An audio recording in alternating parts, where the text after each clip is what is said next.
Hello G, hope all of you are well. So guys, this video is about reciprocal functions and we'll be looking at domain and range of reciprocal functions and how to sketch reciprocal functions and everything in this video. तो यार without any delay let's just start with it. तो देखो यार reciprocal function सबसे पहले ये समझ लेते हैं कि होते कौन से functions हैं। तो देखें जी रेसिप्रोकल फंक्शंस की अगर बात की जाए आपसे तो रेसिप्रोकल फंक्शंस आपके पास वो सारे फंक्शंस होते हैं जिनमें आपके पास फ्रैक्शंस इन्वॉल्व हुए हुए होते हैं। ठीक है जी। तो आपने जब भी रेसिप्रोकल फंक्शंस की बात करनी है तो आपको सबसे पहले ये बात समझ आनी चाहिए कि फंक्शंस इन्वॉल्विंग फ्रैक्शंस की जब भी बात हो रही होगी तो it will B reciprocal functions. अब यार देखो बेसिकली हमारे पास रेसिप्रोकल फंक्शंस क्या होते हैं। रेसिप्रोकल फंक्शंस बेसिकली हमारे पास सबसे पहले ये समझ लो कि फ्रैक्शंस को पहले देखते हैं। तो यार देखो फ्रैक्शंस बेसिकली हमारे पास न्यूमरेटर अपॉन डिनोमिनेटर जब कभी भी कोई इस तरह की चीज़ होती है तो हम उसको फ्रैक्शन बोलते हैं। ठीक है जी। अब देखें यार रेसिप्रोकल फंक्शंस में आपके पास फ्रैक्शंस आ रहे होंगे, न्यूमरेटर डिनोमिनेटर दोनों इन्वॉल्व होंगे। तो यार थोड़े से मैं इस फ्रैक्शन को ये सारी चीज़ें हमें पता है but I just go through them once again. तो देखो जी होता ये है कि अगर तो मेरे पास कभी भी एक न्यूमरेटर बढ़ रहा होता है फ्रैक्शन में, न्यूमरेटर बड़ा हो रहा होगा फ्रैक्शन में, तो मेरे पास जो आंसर है वो बेटा क्या हो रहा होगा, वो भी बढ़ रहा होगा। और अगर मेरे पास न्यूमरेटर कम हो रहा होगा तो मेरा जो भी आंसर होगा वो कम हो रहा होगा। अच्छा जी। फिर अगर मेरे पास कभी बेटा डिनोमिनेटर बड़ा होता जा रहा होगा तो मेरा जो आंसर है वो कम होता जा रहा होगा। और अगर मेरा डिनोमिनेटर कम होता जा रहा होगा तो मेरा आंसर जो है वो बढ़ रहा होगा। जाहिर सी बात है, अगर न्यूमरेटर बढ़ रहा है तो मतलब अब बड़ी चीज से एक डिनोमिनेटर को डिवाइड करना है तो मतलब है कि वो आंसर बड़ा ही आएगा। अगर न्यूमरेटर कम हो रहा है तो अब छोटी चीज से करना है, अगर डिनोमिनेटर बढ़ रहा है तो अब एक छोटी चीज बड़ी चीज से डिवाइड हो रही है, और अगर डिनोमिनेटर कम हो रहा है तो अब एक चीज छोटी चीज से डिवाइड हो रही है तो आंसर उसका बड़ा ही आना है। और बेटा अब हमें ये भी पता होता है कि जब कभी भी न्यूमरेटर में आपके पास जीरो आ जाता है तो जो आपका फाइनल आंसर होता है वो जो है जीरो के बराबर होता है। और अगर कभी भी आपके पास डिनोमिनेटर में जीरो आ जाता है तो जो भी आपका आंसर होता है वो आपका इन्फिनिटी के बराबर होता है। अब ये इन्फिनिटी का क्या मतलब होता है, इसका मतलब होता है कि आउटपुट या फिर आंसर इज अनडिफाइंड। मतलब अनडिफाइंड का मतलब क्या है कि भाई ये कोई यहाँ पर जो भी मेरा ऑपरेटर है, मतलब अनडिफाइंड का जो मतलब क्या होता है, अनडिफाइंड का मतलब ये होता है कि भाई डजंट एग्जिस्ट, मतलब ये आउटपुट कोई आउटपुट है ही नहीं, मतलब ये आउटपुट एग्जिस्ट ही नहीं करता। क्योंकि देखो इन्फिनिटी में यहाँ पर तो आपके पास इन्फिनिटी बोल रहा हूँ लेकिन जब मैं कैलकुलेटर में जाके चीज देखूंगा so it will be written as math error. तो अब मैथ एरर तो मेरे पास अगर कभी भी मैथ एरर लिखा हुआ होता है तो दैट मीन्स कि आउटपुट डजंट एग्जिस्ट, मतलब आउटपुट इज अनडिफाइंड या फिर आउटपुट डजंट एग्जिस्ट। आउटपुट जब एग्जिस्ट नहीं करते तो इसका मतलब क्या होता है, वॉशिंग मशीन अगर कपड़े साफ करके नहीं देगी तो क्या वॉशिंग मशीन काम कर रही है, नहीं काम कर रही, वो प्रोसेस फेल हो चुका है। तो फंक्शन बेसिकली यहाँ पे क्या कर देता है, फेल कर देता है। तो बेटा देखो अगर फंक्शन फेल होता है तो मेरे पास हमेशा नो आउटपुट आ रहा होता है। ठीक है जी। तो guys this was all about the fractions कि मैंने आपको क्या चीज़ समझाई। हमने पहले बताया कि भाई रेसिप्रोकल फंक्शंस क्या होते हैं, फंक्शंस इन्वॉल्विंग फ्रैक्शंस होते हैं। और इन रेसिप्रोकल फंक्शंस में जब कभी मतलब फ्रैक्शंस इन्वॉल्व हो रहे हैं तो जब कभी भी न्यूमरेटर बढ़ रहा होता है, सॉरी फ्रैक्शंस का मतलब क्या होता है कि एक न्यूमरेटर होगा एक डिनोमिनेटर होगा। जब कभी भी न्यूमरेटर बढ़ रहा होगा तो आंसर बड़ा आएगा, न्यूमरेटर कम हो रहा होगा आंसर छोटा आएगा। अगर डिनोमिनेटर बढ़ रहा होगा आंसर छोटा आएगा, अगर डिनोमिनेटर कम हो रहा होगा आंसर बड़ा आएगा। और अगर जीरो अपॉन डिनोमिनेटर हो जाएगा तो final answer is going to be zero. और अगर न्यूमरेटर अपॉन जीरो हो जाएगा तो आपका आंसर आता है इन्फिनिटी। इन्फिनिटी का मतलब क्या होता है, इन्फिनिटी का मतलब होता है कि आउटपुट जो है आपका वो क्या है, अनडिफाइंड है या फिर आउटपुट आपका एग्जिस्ट नहीं करता। कि कैलकुलेटर में आपके पास मैथ एरर लिखा हुआ आ रहा होगा और यहाँ पे फंक्शन आपके पास क्या होता है, फंक्शन फेल कर चुका होता है। तो फंक्शन फेल जब कर जाता है तो आउटपुट मेरे पास नहीं आ रहा होता। तो देखो जी let's get back on to reciprocal functions. अब देखो जी रेसिप्रोकल फंक्शंस की अगर मैं बात करूं तो रेसिप्रोकल फंक्शंस कौन से फंक्शंस थे जिनमें हमारे पास फ्रैक्शंस इन्वॉल्व होते हैं। तो बेटा आपके पास जब कभी भी एक रेसिप्रोकल फंक्शन आएगा so it is going to be numerator upon denominator. अब देखो रेसिप्रोकल फंक्शन जो है ना वो बेसिकली जहाँ पे फ्रैक्शन की बात आएगी वहां पे आपको एक बात का ख्याल रखना होगा कि reciprocal function is at this point where the denominator at the point where denominator is equals to zero the reciprocal function is going to fail। ठीक है जी। क्या बात बोली मैंने आपको सिर्फ ये बताया कि रेसिप्रोकल फंक्शन जब भी होंगे तो आपके पास एक फ्रैक्शन होगा। अब फ्रैक्शन अगर होगा तो आपको एक बात जाहिर सी बात है ख्याल रखनी है कि जहाँ कहीं भी आपके पास डिनोमिनेटर बेटा जीरो हो जाएगा वहां पे आपका फंक्शन सीधा सीधा फेल कर जाएगा। ठीक है जी। तो गाइस अब देखते हैं कि आपके पास मैंने क्या बोला, डिनोमिनेटर जब कभी भी जीरो होगा तो आपके पास फंक्शन फेल हो रहा होगा। तो बेटा यहीं से बात निकल कर आगे चलती है और वो बात क्या होती है कि अगर आपने डोमेन ऑफ रेसिप्रोकल फंक्शन देखना होता है तो you need to understand that कि डोमेन ऑफ रेसिप्रोकल फंक्शन क्या होगी आपके पास। बेटा domain of reciprocal functions are going to be every value of x except for the value that makes the denominator zero, क्योंकि जब कभी भी रेसिप्रोकल फंक्शन होगा तो एक फ्रैक्शन इन्वॉल्व होगा। फ्रैक्शन अगर इन्वॉल्व होगा तो आपने एक बात ये बतानी चाहिए कि फ्रैक्शन जब कभी भी इन्वॉल्व है तो उसका जब भी डिनोमिनेटर जीरो हो जाएगा तो मेरा फंक्शन फेल कर जाएगा। तो दैट मीन्स कि अब x की वो सारी वैल्यूज जो कि बेसिकली मेरे डिनोमिनेटर को जीरो बनाती हैं that are not going to be the part of the domain, every other value could be the part of the domain. ठीक है। तो यहाँ पे डोमेन और रेसिप्रोकल फंक्शन में हमें क्या समझना है कि all values of x except for those values which makes the denominator zero, क्योंकि बेटा वहां पे डिनोमिनेटर जब कभी जीरो हो जाएगा तो वहां पे फंक्शन ही फेल कर जाएगा। तो ऐसा इनपुट जो कि डिनोमिनेटर को जीरो बना रहा है that input is not going to be the part of the domain of reciprocal functions. ठीक है जी। ठीक है जी। तो guys let's look at a few more examples of this and then we are going to move forward ताकि हमें domain का थोड़ा सा केस और बेहतर तरीके से समझ आ जाए। Alright, जी, let's just look at this example now. The example is f of x एक function है and it is a reciprocal function 2x plus 3 over x minus 5 और इन्होंने basically हमसे क्या बोला है x plus 1 और इन्होंने हमसे बोला कि find the domain। सही है। अब हमें इसकी डोमेन फाइंड आउट करनी है। तो देखो भाई पहले अगर डोमेन फाइंड आउट करनी है so we just need to know that कि भाई this function will stop to work at every value where the denominator is zero. So what we need to do is we just have to make sure that our domain is not equal to that value, कि मतलब denominator बस zero नहीं होना चाहिए। तो आप क्या करोगे, आप जाओगे x minus one not equal to zero करोगे। तो दैट मीन्स फिर आप x को सब्जेक्ट बनाओगे and it will become x should not be equal to one because at one it will make the denominator zero and the function will fail. So we need to just make sure that whenever it's a reciprocal function, we just need to avoid all those values of x to be in the domain that makes the denominator zero where the function fails. ठीक है जी। Let's look at one more example now. तो यार देखो, let's suppose अगर हमारे पास given है कि f of x is equals to 2x over x minus 5। ठीक है जी। तो देखो भाई अगर अब उन्होंने वापस से क्या बोला है, उन्होंने वापस से हमें बोला है फाइंड डोमेन। हमें क्या फाइंड आउट करना है, we just need to find out the domain. To find out the domain we just need to make sure that this denominator should not be equal to zero. तो अगर denominator should not be equal to zero तो it is going to be x minus 5 not equal to zero. So it is going to be x not equal to 5। ठीक है जी। Alright, let's move on and let's look at one more example यहाँ पर कि भाई हमारे पास let's suppose given है कि f of x is not equal to 2 over f of x equal to 2 over x square minus 9।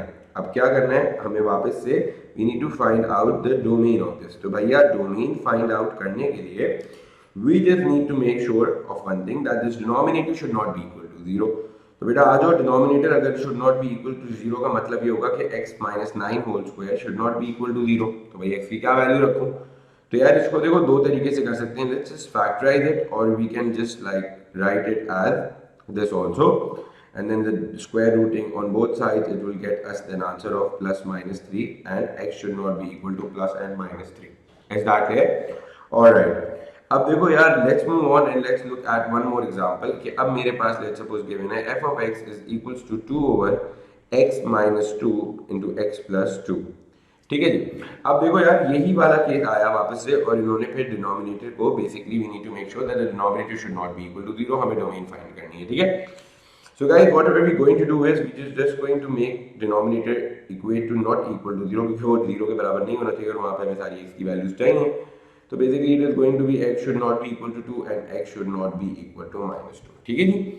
So guys these are very simple cases और इसी तरह से ही आपके पास एग्जाम में क्वेश्चंस भी आ रहे होते हैं जहां पे आपसे वो अगर रेसिप्रोकल फंक्शन की डोमेन कभी पूछ रहा होगा तो बेसिकली आपको खुद पता होना चाहिए कि भाई सारी वैल्यूज ही डोमेन का पार्ट करेंगी accept for all those values जिस पे डिनोमिनेटर मेरे पास जीरो के बराबर नहीं होना चाहिए, ठीक है। मतलब अगर जिन पे जीरो के बराबर हो रहा होगा except for all those values we are just going to take every value in the domain, ठीक है जी।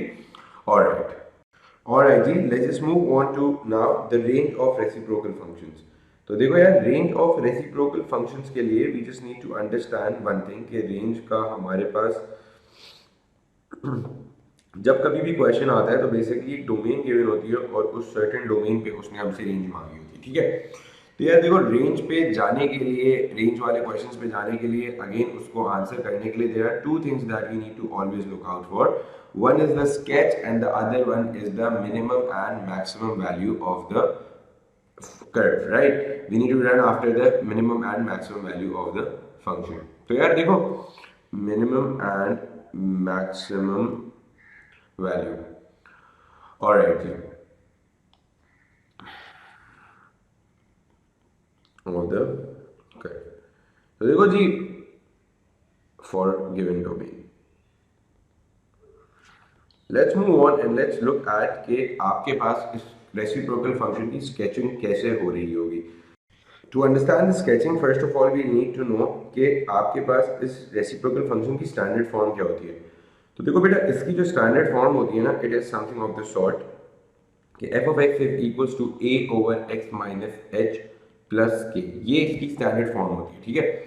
अब देखो बेटा, इस स्टैंडर्ड फॉर्म में ये जो पार्ट है x माइनस h, इस x माइनस h को सबसे पहले आपने इक्वेट करना होता है जीरो से। जब आप इसको जीरो से इक्वेट करते हो तो it become something like this, x equal to h।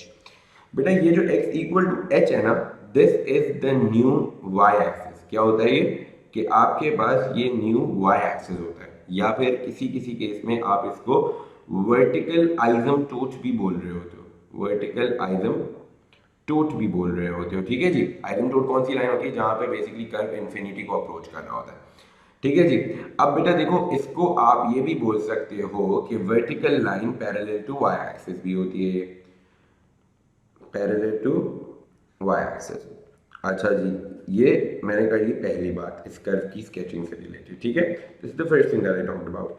Now let's move on to the second part. तो बेटा ये जो मेरे पास कभी भी k होता है, इसको आपने डायरेक्टली विद इट्स साइन इसको आपने इक्वेट करना होता है y के साथ। तो this becomes what, this becomes your new x axis. ये वाली कौन सी लाइन होती है, ये वाली लाइन होती है नए एक्स एक्सिस की, जो कि बेसिकली इस कर्व के लिए चल रही थी। क्योंकि एक्स एक्सिस वाई एक्सिस तो अपने जो ओरिजिनली होते हैं वही होते हैं, लेकिन इनकी स्केचेस के लिए आपके पास एक्स और वाई एक्सिस ये हो जाएंगे, ठीक है, हमेशा। अच्छा जी, तो this is going to be new x axis, और या फिर आप इसको ये भी बोल सकते हो कि दिस इज द हॉरिजॉन्टल आइसमटोट, क्योंकि यहाँ पे हॉरिजॉन्टली आप इन्फिनिटी को अप्रोच कर रहे होगे इन लाइंस पे और इनको टच नहीं कर रहे होते आप, सही, हॉरिजॉन्टल आइसमटोट्स हो गए। या फिर आप ये भी बोल सकते हो horizontal line parallel to x axis, ठीक है जी। अच्छा, अब ये दो बातें हो गई, ठीक है।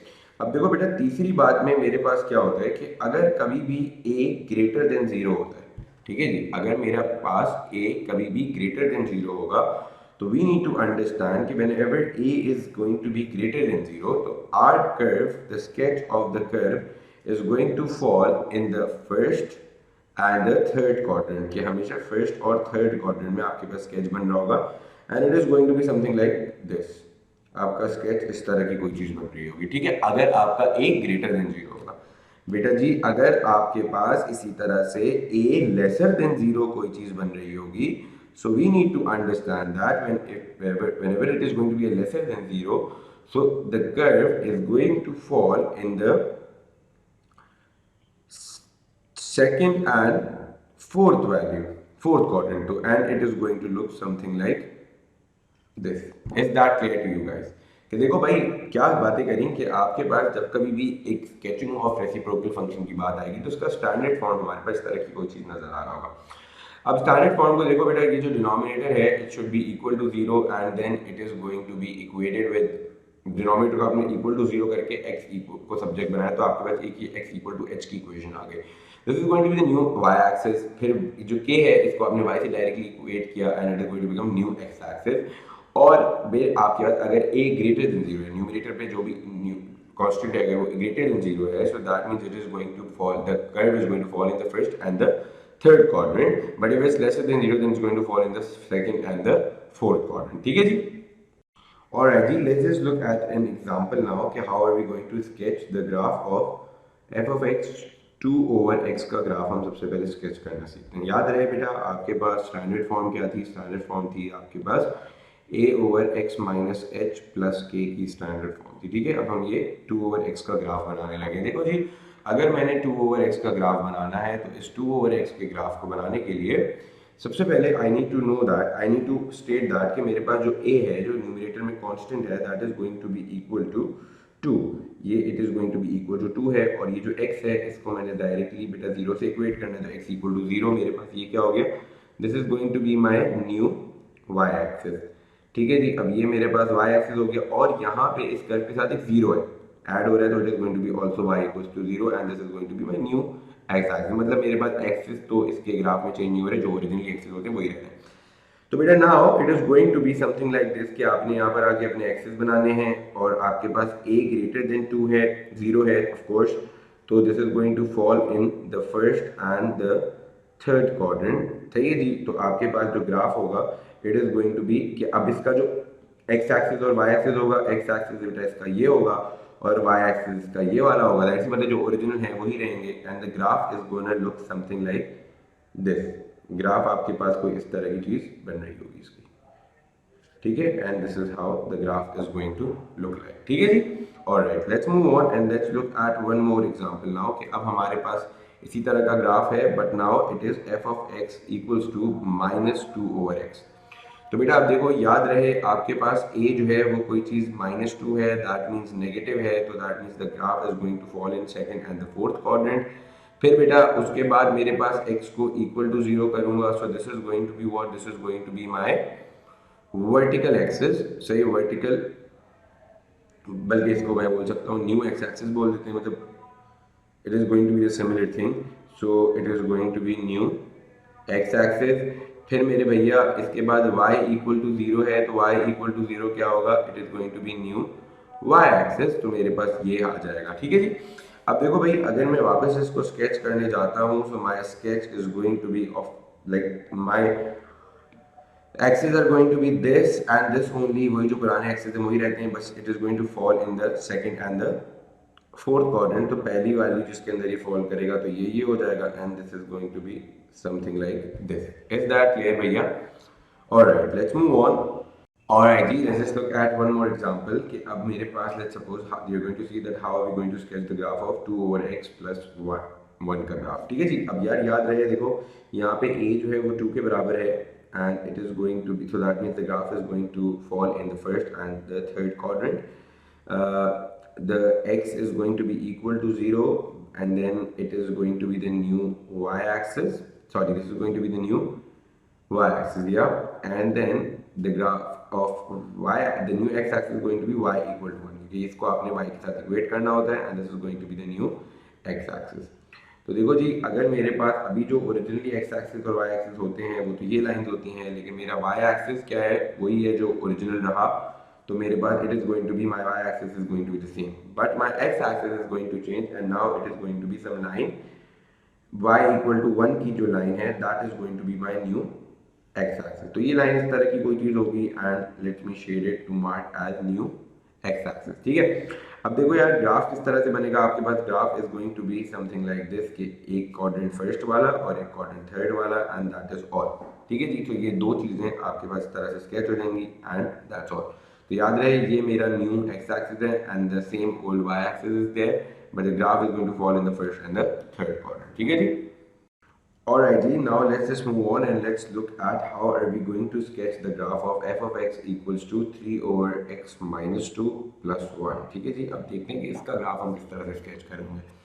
तो देखो यार याद रहे, आपके पास जो a है इस केस में वो क्या है? 3 है, तो that means the graph is going to fall in the first and the third quadrant, and then your this part is going to be equal to 0 and it is going to be x equal to 2, so this is going to be your new y-axis, new y-axis हो गया ये हमारे पास, and then this part is just equated with y and it is going to be the new x-axis। ठीक है जी, तो यार देखो, अगर मुझे इसको स्केच करना होगा तो it is going to be something like this, इसकी इस तरह की लाइन बन रही होगी। अब देखो बेटा, आपके पास जो है ना, इसको अगर स्केच करना है आपने, तो first of all you need to mark your new x and y axis. तो दोनों ही चेंज हो रहे हैं इस केस में।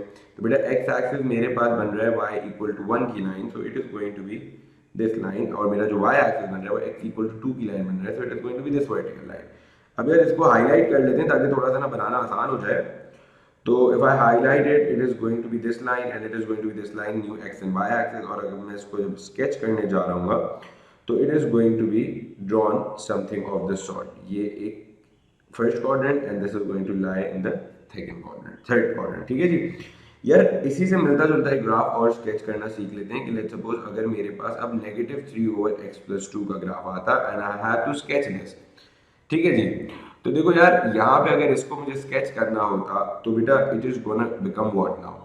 तो देखें, आपके पास आपका जो a है वो बेटा -3 के बराबर है, तो that means it is going to fall in the second and fourth quadrant. पहली बात हो गई। अच्छा जी, जो मेरा ये वाला पार्ट है it is going to be equated with 0, so it is going to be what x equals to -2। Now this is going to be my new y axis. ये मेरे पास नया अपना y एक्सिस बन रहा है। अच्छा जी, फिर उसके बाद ये वाली चीज आपके पास y से इक्वेट हो जाती है, this is going to be y equal to 1 and this is going to be new x axis.